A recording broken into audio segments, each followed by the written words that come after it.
Hinarang, pinalibutan at binomba ng tubig. Malapitang nakita ng News 5 ang delikadong mga aksyon ng China sa resupply mission ng Philippine Coast Guard sa Ayungin Shoal. Hindi naman nagpatinag ang ating mga bantay dagat sa panghaharas ng China. Nasa frontline na balitang yan, si Gio Robles. Biyernes ng madaling araw nang marating ng sinasakyan naming BRP Sindangan, BRP Cabra at BRP Melchora Aquino ang Sabina Shoal o Escoda Shoal na 40 nautical miles ang layo mula sa Ayungin Shoal. Doon naghihintay ang Onaiza May 1 at ML Kalayaan boats para eskortan sila sa panibagong resupply mission sa BRP Sierra Madre. Hindi pa man kami nakakalapit, sumulpot na ang isang China Coast Guard vessel. Pagsikat ng araw, isa-isa na naming naaaninag ang iba pang barko ng China. Mag-aalas 6 pa lang ng umaga pero nagsimula na yung shadowing o pagbuntot nitong Chinese Coast Guard vessel 21551 sa sinasakyan nating BRP Sindangan. Agad pinaghiwalay ng CCG ang dalawang resupply boats at inilayo sa BRP Sindangan. Hindi rin tinantanan ng China ang pagbuntot sa resupply boats ng Pilipinas. Hinabol at pinalibutan nila ang ML Kalayaan. Dumating pa ang 16 na Chinese Maritime Militia vessels. Sa kuha naming video, kitang-kitang delikadong paglapit ng militia vessel sa mas maliit na Onaiza May 1 hanggang sa maharang ito ng tuluyan ng China Coast Guard.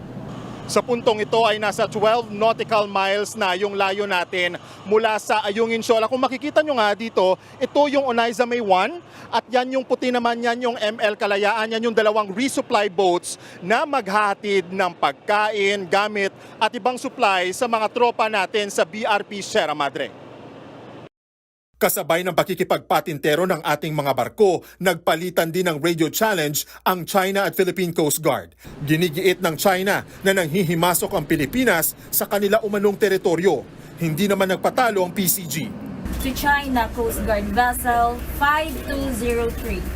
This is Philippine Coast Guard Vessel BRP Sindangan MRRV 4407. Ayungin Shoal is part of Philippine Exclusive Economic Zone and Continental Shelf. Isa laban sa tatlong eksenang ito sa patuloy na pagharang ng China sa ating barkong BRP Sindangan na kasunod ng Onaiza May 1. Habang abalang China sa pagharang sa kanila, nakalusot naman ang ML Kalayaan na agad hinabol at binomba ng tubig ng China Coast Guard. Sinundan pa ng water cannon ng CCG ang ML Kalayaan. Hindi pa malinaw sa ngayon kung may nasaktan. Sa likuran ko, makikita ninyo ang Chinese Coast Guard Vessel 5203. Ito yung barkong tinuturong nag-water cannon o nagbomba ng tubig sa ML Kalayaan.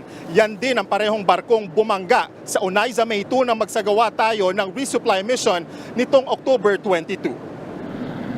Tinangka ng BRP Sindangan na makalapit pa sa Ayungin habang nakasunod pa rin sa Onaiza May 1. Ang kaso, nakalusot ang resupply boat pero na-corner na kami ng China.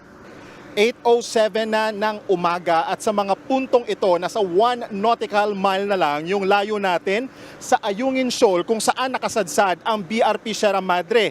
Pero hanggang ngayon, hindi pa rin tayo tinatantanan nitong Chinese Coast Guard Vessel 21551 at nasa higit 10 mga Chinese Maritime Militia vessel dito sa bahaging ito ng West Philippine Sea. Kung tutuusin, tanaw na namin noon ang BRP Sierra Madre kung nasaan ang ating tropa.